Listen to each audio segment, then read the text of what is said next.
Bismillahirrahmanirrahim. Assalamualaikum warahmatullahi wabarakatuh.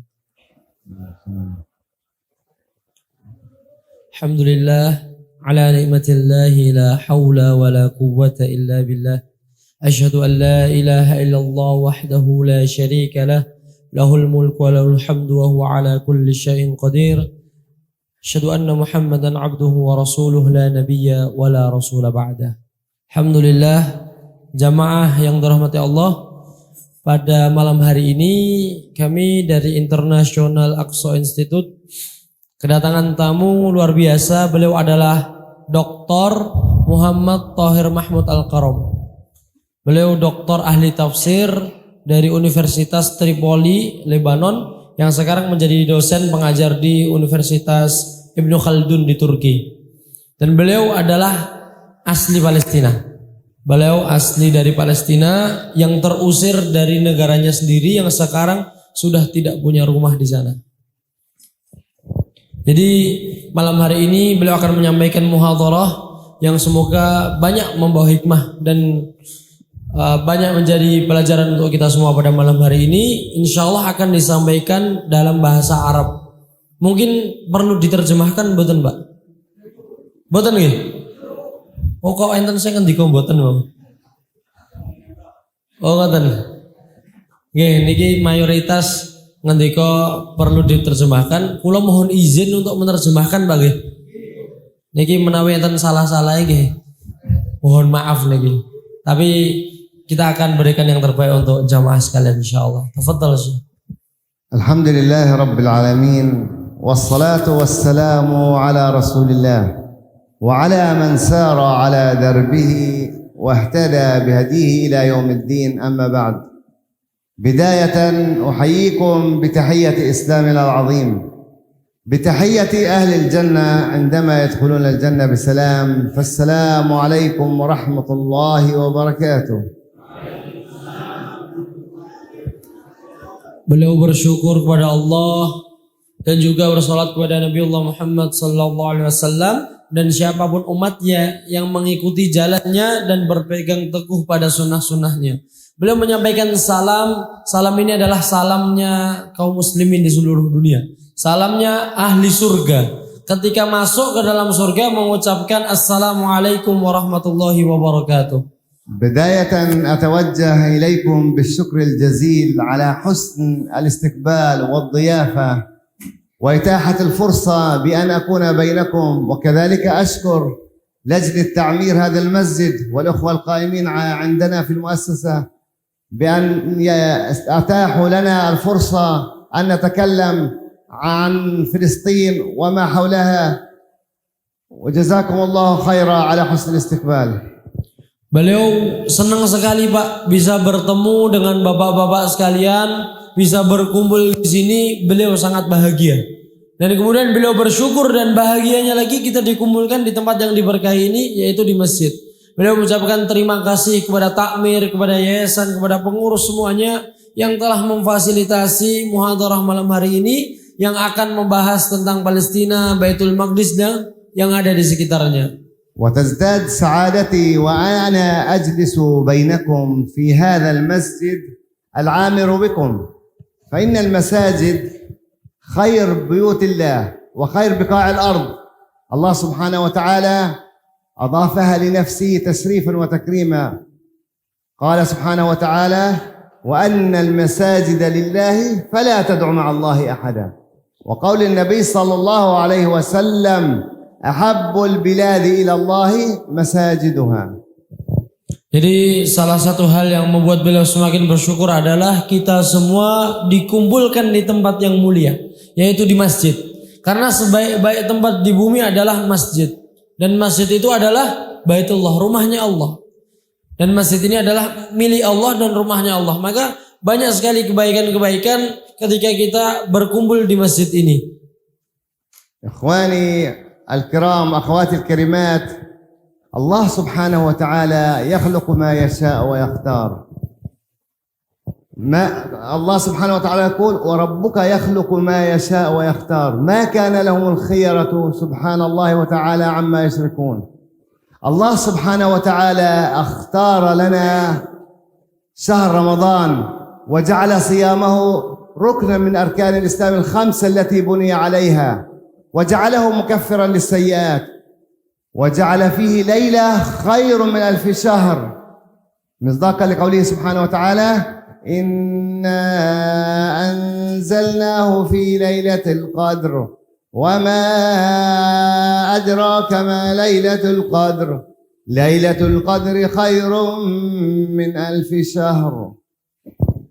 Jadi Allah itu maha menciptakan segala sesuatu, maha menghendaki segala sesuatu, memilih dan menentukan segala sesuatu. Maha suci Allah yang tidak ada sekutu baginya, yang telah menentukan bulan Ramadan menjadi bulan yang terbaik, bulan yang paling mulia, yang paling utama. Dengan salah satu keutamaannya diturunkannya Al-Quran di bulan Ramadan ini. Dan beliau sampaikan mulianya bulan Ramadan ini juga telah Allah pilihkan pada bulan ini kita melaksanakan salah satu rukun Islam, yaitu berpuasa. Dan di bulan ini ada satu malam yang sangat mulia, yaitu malam Lailatul Qadar, yang mana lebih baik dari 1000 bulan. Kemudian beliau membacakan surat Al-Qadar. Inna anzalnahu fi Lailatul Qadar.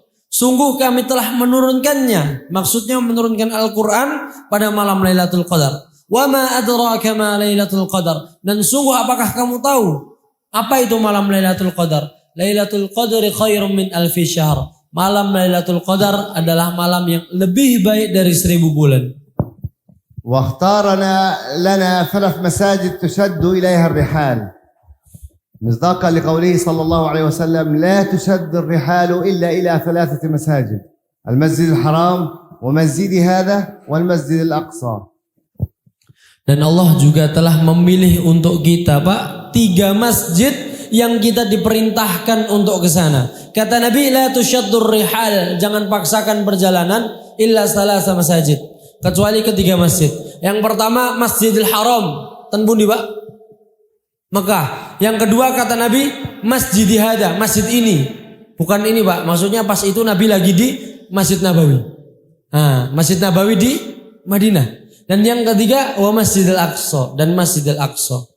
واختارنا نحن أمة محمد صلى الله عليه وسلم نكون خير الأمم، حيث قال الله سبحانه وتعالى كنتم خير أمة أخرجت للناس تأمرون بالمعروف وتنهون عن المنكر وتؤمنون بالله. Dan Allah telah memilih kita umat Muhammad, yaitu umat akhir zaman adalah sebaik-baik umat. Kita ini adalah sebaik-baik umat, bahkan Allah sebutkan dalam Al-Quran. Kita adalah umat terpilih, sebaik-baik umat yang berjalan di bumi menyeru kepada kebaikan dan juga mencegah dari kemungkaran atau amar ma'ruf nahi mungkar, dan juga beriman kepada Allah. Ikhwani wa akhawati al-karimat, laqad jitu ilaikum min Filistin, min ard Bait al-Maqdis, min ard al-Masjid al-Aqsa al-Mubarak, ard al-Anbiya. إليها هاجر نبي الله إبراهيم عليه السلام، وفيها ولد المسيح، وفيها قبر يوسف، وفيها الكثير من الأنبياء، وهي أرض الأولياء والأولياء الصالحين والعلماء. الإمام الشافعي من غزة، والإمام القرطبي من طبرية، وابن حجر العسقلاني من عسقلان، وغيرهم الكثير لا يتسع المقام لذكرهم. Saya datang dari negara yang jauh. Saya datang dari tanah Palestina. Bukan saya, tapi beliau, Pak, ya. Beliau maksudnya kan bilangnya saya tadi. Saya datang dari Palestina, yaitu negara dan tanahnya para nabi. Kenapa bisa dibilang tanahnya para nabi? Pertama, Nabi Ibrahim hijrahnya ke sana, makamnya Nabi Yusuf di sana, kisah Nabi Isa alaihissalam di sana, dan diangkat ke langit dan akan diturunkan lagi di sana. Kemudian tempat naiknya Nabi Muhammad ke langit ke-7 di sana, dan banyak kisah peradaban Islam dan kisah Anbiya, kisah para nabi ini terjadi di tanah Palestina. Kemudian Palestina ini merupakan ardul ulama, tanahnya para ulama. Kenapa bisa dibilang begitu? Kita umat Islam Indonesia mayoritas bermazhab napa, Pak? Syafi'i. Imam Syafi'i dari mana, Pak? Dari Palestina. Kemudian Ibnu Hajar Al-Asqalani dari Palestina, Al-Qurtubi dari Tobariyah dari Palestina. Banyak sekali ulama-ulama dunia yang terkenal karyanya sampai sekarang itu adalah orang Palestina.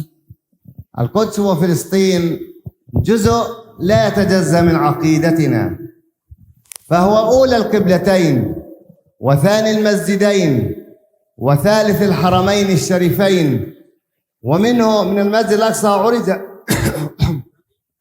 عرج بالنبي صلى الله عليه وسلم إلى السماء مصداقا لقوله سبحانه وتعالى: سبحان الذي أسرى بعبده ليلا من المسجد الحرام إلى المسجد الأقصى الذي باركنا حوله لنريه من آياتنا إنه هو السميع البصير.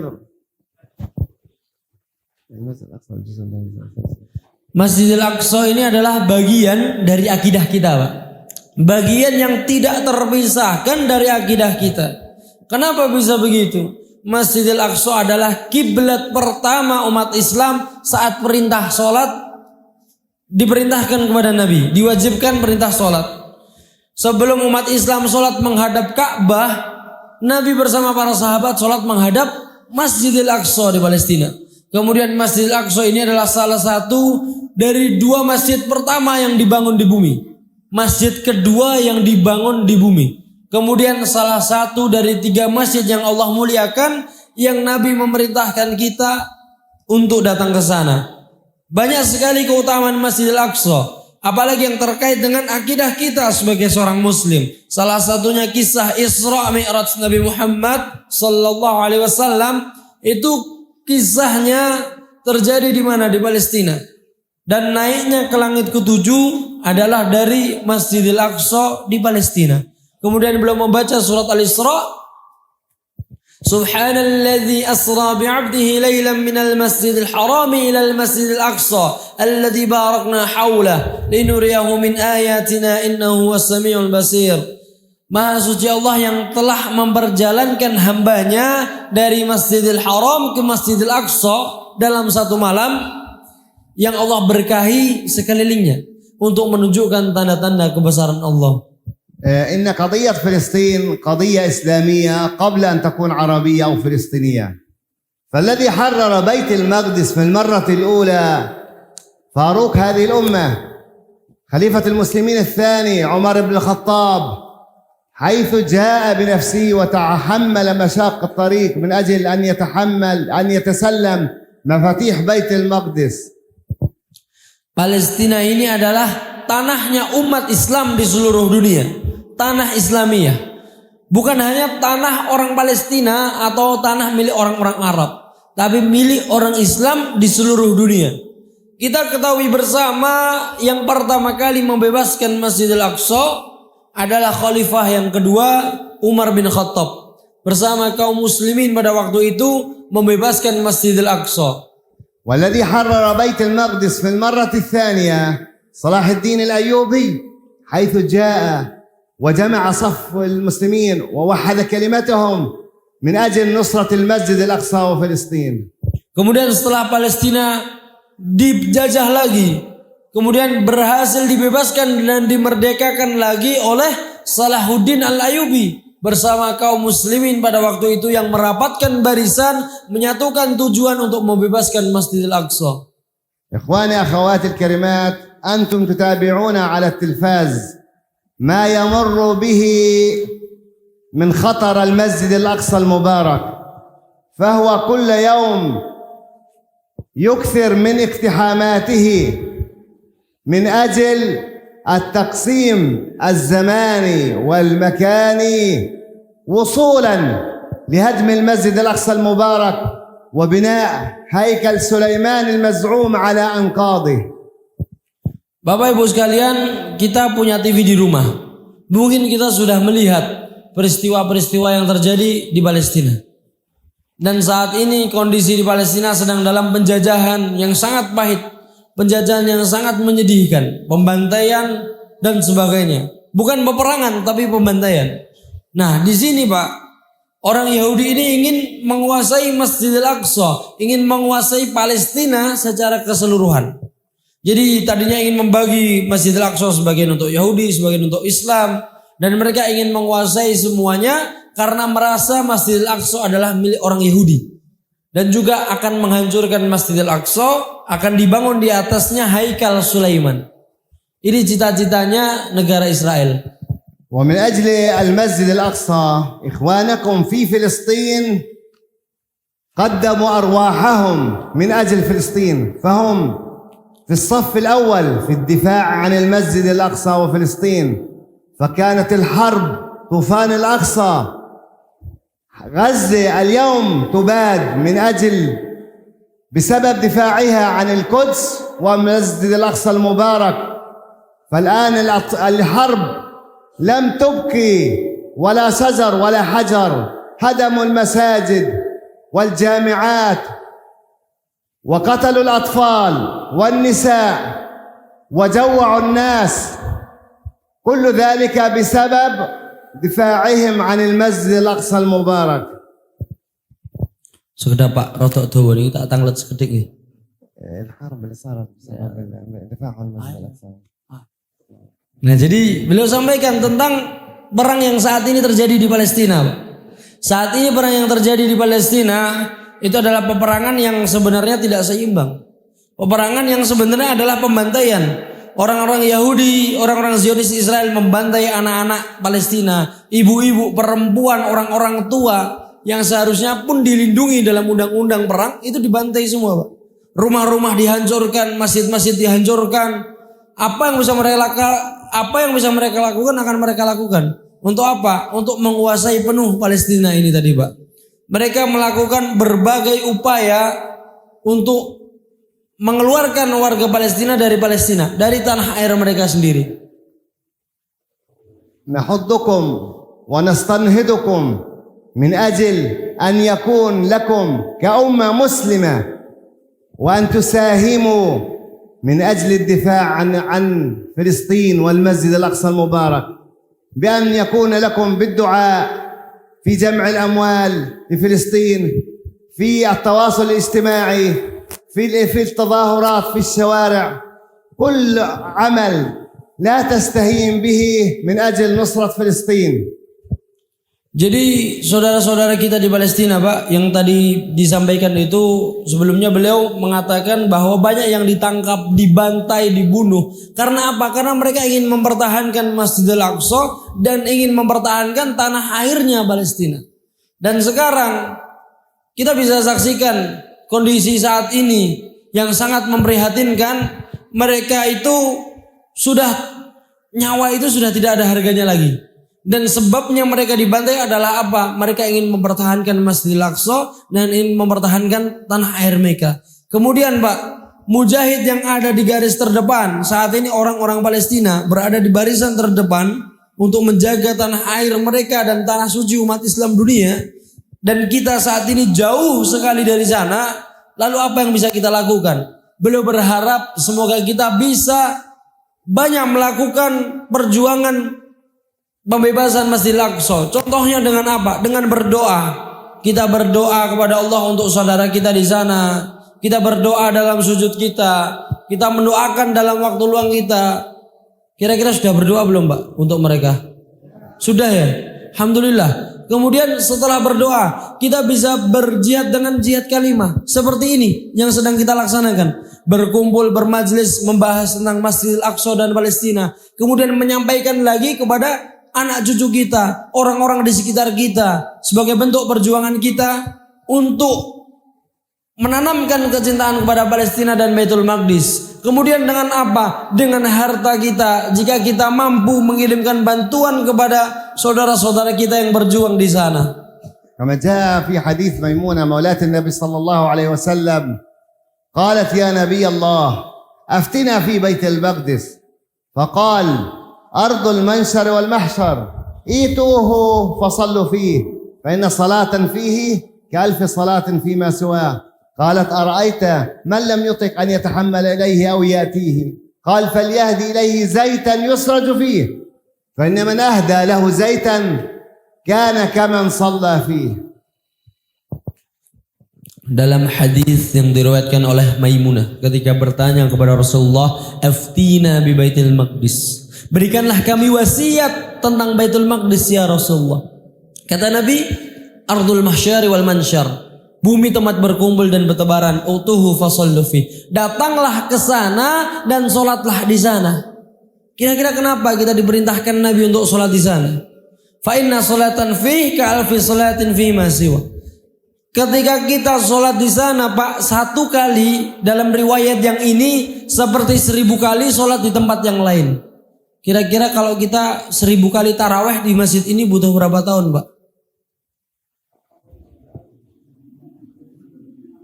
Nah, kalau 1 tahun cuma 30 kali Pak bisa nih Pak. Jenengan 34 kali berarti ya bid'ah nih Pak. Nambah-nambahi. Kemudian 10 tahun baru 300 kali Pak. Itu pun nek boten bolong.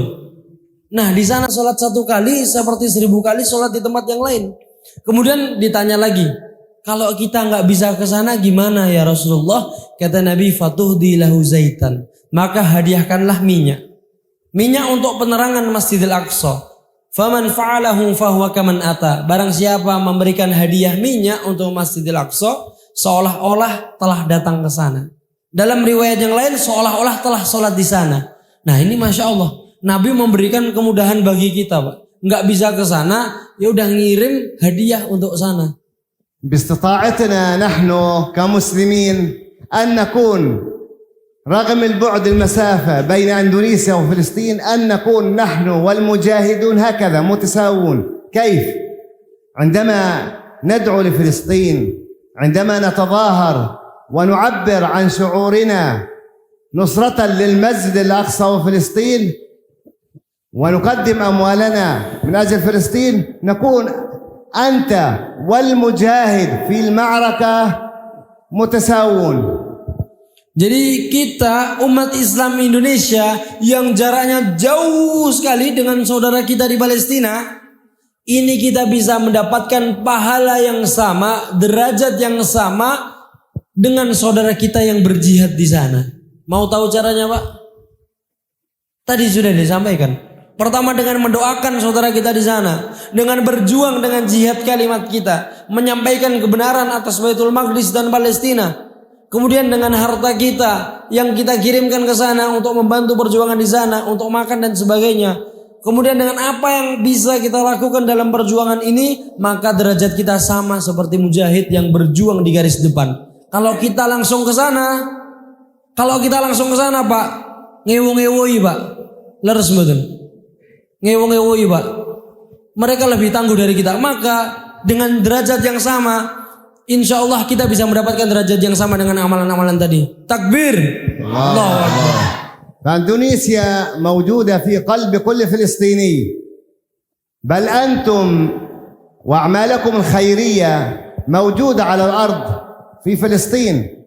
أكبر مستشفى في غزة المستشفى الأندونيسي، ومسجد كبير أيضا في خان يونس مسجد الاستقلال، ونصرة أيضا جمعيات خيرية من أجل الأيتام، ومراكز التحفيظ القرآن الكريم، وبناء المساجد، والأعمال الكثيرة التي لا أستطيع حصرها الآن. يوجد أموالكم تذهب إلى فلسطين، ويوجد الحمد لله بفضل رب العالمين أفضل ما يكون مشاريع ممتازة جدا. الحمد لله رب العالمين. Beliau menyampaikan salam cinta dari Palestina untuk umat Islam Indonesia. Kenapa? Karena umat Islam Indonesia selalu ada di hati bangsa Palestina. Kenapa? Karena kebaikan bangsa Indonesia itu yang paling terlihat jelas dari umat Islam di seluruh dunia. Di Palestina ada masjid yang terbesar. Alhamdulillah, program kami yang sudah terlaksana di sana, Masjid Istiqlal Indonesia di Khan Yunis di Gaza. Itu dari mana? Dari umat Islam Indonesia.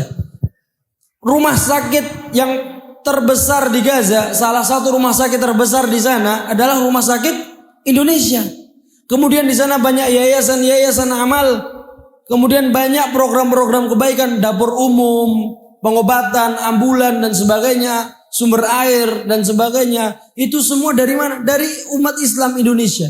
Dan Indonesia dan Palestina seperti saudara yang tidak terpisahkan. Maka sebegitu besar cintanya warga Palestina kepada Indonesia. وفي الختام أكرر شكري الجزيل على حسن الاستماع وعلى حسن الاستقبال.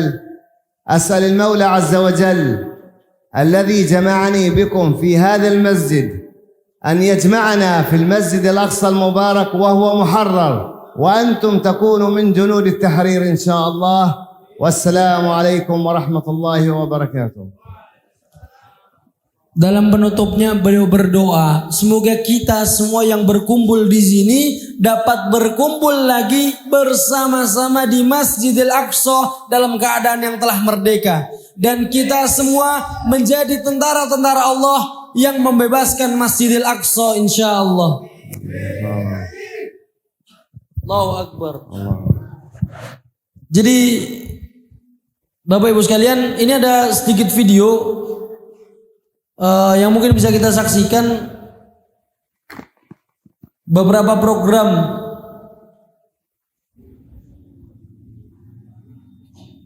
Pak yang di file nggak ada masuk, yang di file nggak ada, yang di laptop nggak ada, di laptop.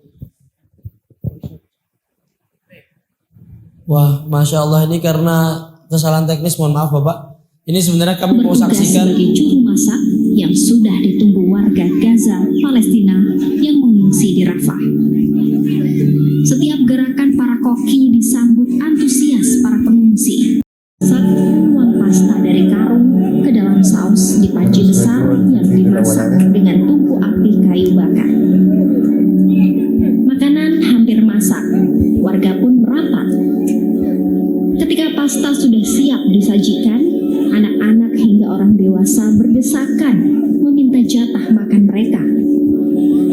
Asap kayu bakar yang sangit tak menghalangi mereka mendekat, menadahkan mangkuk bahkan ember untuk mendapatkan secentong pasta yang dimasak para koki. Bagi kebanyakan orang, setiap hari telah menjadi siklus yang melelahkan dalam mencari makanan dan air serta mengantri. Bahkan beberapa warga harus berjalan kaki jauh menuju ke dapur umum untuk sekedar menerima makanan.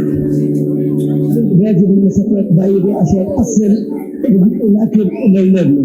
طبعا بنسخن بالساعتين وبالثلاثة عشان ناخذ الأكل المساعدة في الأكل لأولادنا. Di sisi lain, para relawan mengatakan mereka juga tak mampu mengatasi banyaknya orang yang membutuhkan bantuan kemanusiaan. Namun, mereka melakukan dengan bersemangat membantu para korban. عندك مخيمات وعندك مزارعين من غزة وعندك مزارعين مدارس بياخذوا من عندنا قبل. ما بنقدرش نغطيهم يعني زي ما انتم شايفين.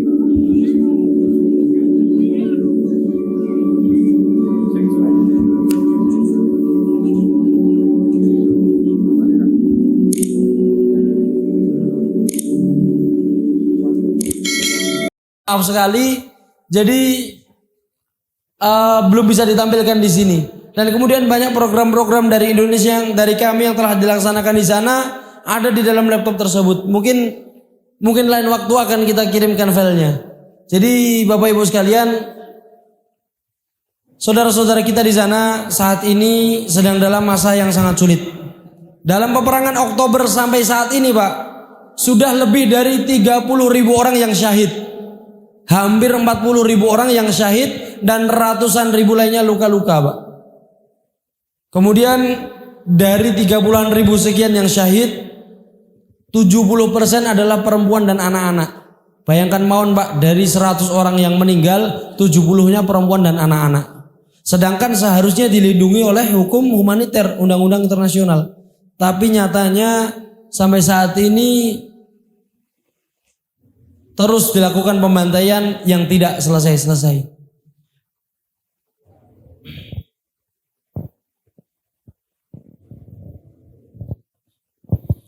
Ini ada sedikit kisah Bapak dari beliau Syekh Dr. Muhammad Thohir bahwasanya beliau pernah mengalami di penjara 15 tahun di dalam penjara Israel.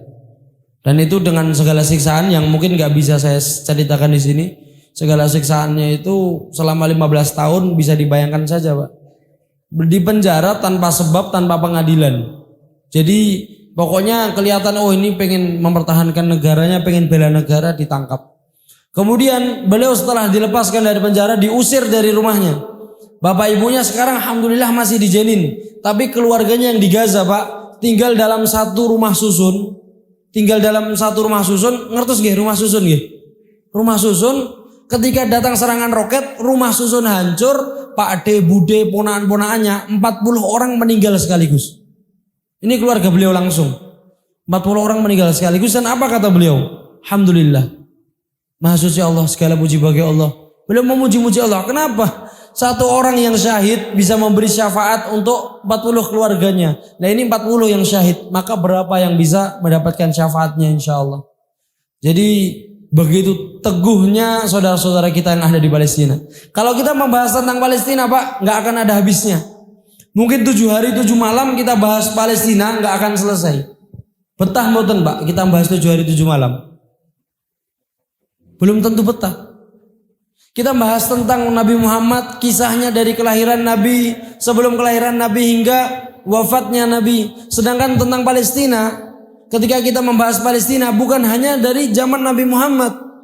Dari 1 Masehi, zaman Nabi Isa, kemudian sebelumnya Nabi Musa, Nabi Ibrahim, Nabi Sulaiman, Nabi Daud, bahkan Nabi Adam alaihissalam, kisahnya ada di tanah Palestina, Pak. Dan bahkan Palestina ini merupakan tanah akhir zaman, yang mana berbagai peristiwa akhir zaman terjadi di Palestina. Contohnya turunnya Nabi Isa alaihissalam adalah di Masjidil Aqsa nanti. Terbunuhnya Dajjal di Palestina, di Gerbang Lot. Kemudian peperangan besar terjadi di Palestina. Dan kata Nabi, la taqumus saa'ah hatta tuqatilul yahud. Tidak akan datang kiamat sebelum kalian membunuh orang Yahudi. Itu kata Nabi dalam hadis yang sahih. Sampai Pak, batu dan pohon akan berkata kalau di belakangnya ada orang Yahudi, ya muslim wara'i yahud faqtuluh. Wahai muslim, di belakangku ada orang Yahudi, bunuhlah dia. Itu salah satu tanda-tanda kiamat. Dan banyak sekali hadis-hadis akhir zaman yang berkaitan tentang Palestina. Kisah-kisah peristiwa akhir zaman di Palestina. Maka saya mau tanya, Pak, kira-kira kita ridho tidak Palestina dirampas? Setuju tidak Palestina dikuasai Israel? Mereka ingin merebut Palestina dari kita. Sedangkan Palestina adalah milik umat Islam dan selamanya milik umat Islam. Orang Yahudi merasa memiliki Palestina, ingin merebut Palestina dan menjadikannya negara Yahudi. Akan tetapi umat Islam di dunia saat ini belum bisa berbuat banyak. Maka yang diharapkan adalah bangsa Indonesia merupakan bangsa yang akan membebaskan tanah Palestina. Mungkin tidak banyak yang dapat kami sampaikan Bapak Ibu sekalian pada malam hari ini dalam waktu yang terbatas. Kami mohon maaf atas segala kekurangannya. Sebelum kita tutup, berkenan kita mengucapkan bersama-sama yel-yel yang dikatakan oleh para warga Palestina, Pak. Kita teriakan bersama, Pak, ya. Saya sampaikan dulu dan artinya, kemudian nanti saya bacakan, kita ulangi bersama-sama. Jadi yang sering mereka katakan adalah lantarka ummatun qaiduha Muhammad. Tidak akan rukuk, tidak akan tunduk umat yang pemimpinnya adalah Nabi Muhammad. Kemudian mereka juga meneriakkan bil ruh biddam, dengan darah dan jiwa kami, nafdika ya Aqsa, kami akan menjagamu, akan membelamu wahai Al-Aqsa. Ini yang sering mereka teriakkan, yang membakar semangat mereka untuk terus mempertahankan tanah Palestina. Kita teriakan bersama, Pak. Lantarka ummatun qaiduha Muhammad bilruh biddam nafdika ya Aqsa lantarka ummatun qaiduha Muhammad bilruh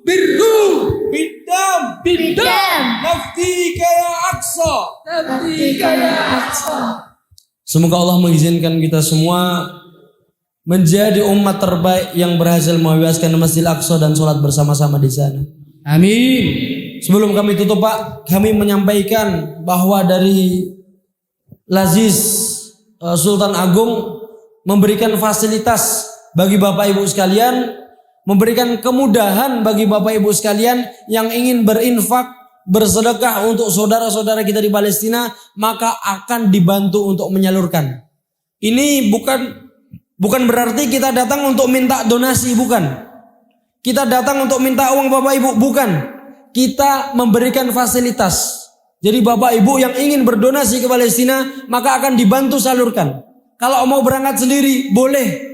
Kira-kira dengan uang 10 juta, 20 juta, mau nyalurkan sendiri sampai sana tinggal berapa Pak? Habis di jalan Pak. Maka secara kolektif kita bersama-sama bergotong royong, kemudian kita kirimkan bersama-sama supaya manfaatnya jauh lebih besar Pak. Alhamdulillah selama ini kami sudah melaksanakan banyak program di Palestina yang merupakan amanah dari jamaah Indonesia. Antara lain Januari kemarin atas izin Allah kami berhasil memasukkan 3 unit ambulan Pak ke Gaza. Kemudian atas izin Allah kami juga membangun dapur umum di sana, sumber air bersih, kemudian ada paket musim dingin, kemudian ada kurban di sana saat Idul Adha, kemudian banyak sekali program-program yang telah dilaksanakan di sana dan semuanya bisa terjadi atas izin Allah dan atas dukungan bangsa Indonesia. Jadi Bapak Ibu sekalian, bangsa Indonesia ini merupakan harapan bagi saudara-saudara kita yang ada di Palestina. Sekali lagi, jika Bapak Ibu ingin membantu saudara kita di Palestina, maka difasilitasi oleh Laziz Sultan Agung. Insya Allah akan dibantu untuk disalurkan ke sana. Kemudian ada yang tanya lagi misalkan, kalau saya pengen ke sana langsung gimana? Bisa Pak. Misalkan Bapak punya uang 150 juta, Bapak ingin ke sana langsung menyalurkan donasi Bapak sampai ngelihat langsung bahwa bantuan dari Bapak benar-benar sampai di sana, maka insya Allah akan kita bantu antarkan ke sana Pak. Karena sudah banyak yang langsung ke sana dan atas izin Allah benar-benar menyaksikan bantuannya sampai di sana kepada saudara-saudara kita di Palestina. Semoga malam hari ini menjadi malam yang Allah berkahi dan amal soleh kita bersama. Mungkin hanya itu yang dapat kami sampaikan. Saya mohon maaf dari hati yang terdalam. Insya Allah dimaafkan Pak ya. Jika ada kekurangannya mohon dimaafkan Pak ya. Jika ada lebihnya datangnya dari Allah semata. Hadanallahu wa iyyakum ajma'in. Nastaghfirullah li wa lakum wa lisa'il muslimin min kulli dam innahu wal ghafurur rahim. Wassalamualaikum warahmatullahi wabarakatuh. Sampaikan jazakallahu khairan kepada Ustadz. Saya bangga antum bisa sampai sini, sampai Indonesia. Alhamdulillah, saya tahun 2019 pernah berkunjung ke Aqsa. Sudah sholat di Aqsa, alhamdulillah. Tapi resikonya tinggi. Waktu itu kondisinya belum separah ini. Ya, jadi kalau disimpulkan pakai bahasa Jawa, winggone medeni bangeti. Ya, kalau Bapak Ibu, panjenengan semua, anak-anakku sekalian mengalami masa COVID-19, ya, masih ingat ya? Itu kan setiap kampung dikasih dikasih palang, ya, dipalang-palang, dibatasi gerak. Lah, itu di sana palang-palangnya itu dikasih setrum semua, disetrum, dikei kawat berduri, setrum. Nah, seperti itu. Terus air yang mata air di sana dikasih racun juga. Jadi rekosonya itu luar biasa. Saya sebagai turis. Waktu itu turis saya itu. Kalau enggak turis enggak bisa masuk. Jadi kita masuk Israel dulu. Kita mendaratnya di Yordan, terus dilanjutkan perjalanan darat. Itu aja saya dari hotel mau ke masjid itu jalannya 2 kilo. Jalannya 2 kilo dan kondisinya naik turun. Jadi kalau diibaratkan Aqsanya itu sini, hotel saya kira-kira itu di Ngenuk jalan kaki ke sini. Jadi Aqsa itu di tengah-tengah pemukiman padat. di tengah-tengah pemukiman padat penduduk, yang mana penduduknya isinya pemukiman Muslim, pemukiman Yahudi, dan pemukiman Nasrani. Ada 3 agama yang bertumbuh kembang di sana. Dan ketika kita lewati pemukiman Muslim, Masya Allah ya, banyak sekali kondisi umat Islam yang memang maaf patah kakinya, mungkin robek, banyak sangat kita temuin kondisi saudara kita di sana memang sungguh sangat memprihatinkan. Dan ketika kita ketemu orang-orang Yahudi, itu dia memamerkan keyahudiannya. Jadi tidak izin. Contohnya menampilkan keyahudiannya pakaiannya. Kalau anak-anak kecil mereka itu sudah terbiasa dengan pecinya di tengah gitu. Pernah Bapak Ibu lihat ya? Nah, anak-anak sekalian itu seperti itu. Di antaranya seperti itu. Terus godeknya dipanjangkan. Terus pakaian-pakaian kebesaran Yahudi itu sudah ditunjukkan seperti itu, ya. Terus kalau kita melewati pemukiman Nasrani, demikian juga anak-anak kecil itu salib itu sudah menjadi kebanggaan. Nah ini, mari kita sebagai umat Islam ya harus punya kebanggaan. Jadi nek kudungan metu ki ojo wedi, ojo malu. Apalagi kita ini komunitas sekitar sini muslim semua. Ya, jadi tidak ada alasan untuk menutup aurat dan seterusnya. Karena untuk masuk ke Aqsa, saya lihat sendiri, shop pertama itu isinya kursi. Kenapa? Karena usia yang sholat itu sudah sepuh semua. Orang Aqsa mau masuk ke Palestina itu tidak bisa. Jaraknya Aqsa dengan Palestina itu, Masjid Aqsa dengan Gaza, itu kira-kira Semarang Jakarta. Jadi kalau ada orang Aqsa mau masuk Palestina, itu risikonya tinggi. Kenapa? Setiap jengkal itu tentara semua bawa M16 semua. Setiap jengkal saya jalan dari hotel menuju ke masjid itu harus melewati banyak pos. Ya, saya sudah pernah diinterogasi dan pernah di coro gambarnya pernah ditodong di saya. Nanti tinggal nanti itu. Ya, karena ini enggak panjang waktunya. Intinya ceritanya seperti itu. Jadi kondisi di sana itu benar-benar memang memprihatinkan banget. Kalau di sana kaum muslimin di sana saja mau sholat aja kangelan, ya risikonya tinggi. Apalagi mereka itu takut dengan nama-nama Islam. Yasin. Ketika kita di pemeriksaan itu ya, itu kalau bilang nama Yasin itu ngerti. Yasin, Ibrahim, nama-nama Islam itu takut mereka sudah. Ya. Jadi marilah kita yang berada di tempat yang nyaman, yang aman, Masya Allah. Mari kita semarakan Ramadan ini dengan sholat, dengan amalan ibadah-ibadah yang harus lebih baik, sehingga kita bisa menjadi ala-alakum tatakun. Selanjutnya marilah kita sisihkan harta kita. Apakah duit-duit kita itu akan kita belikan mendoan terus tiap hari? Gitu loh. Apakah kita akan gunakan untuk beli sandal terus gitu loh? Apakah kita akan belikan baju baru terus gitu loh?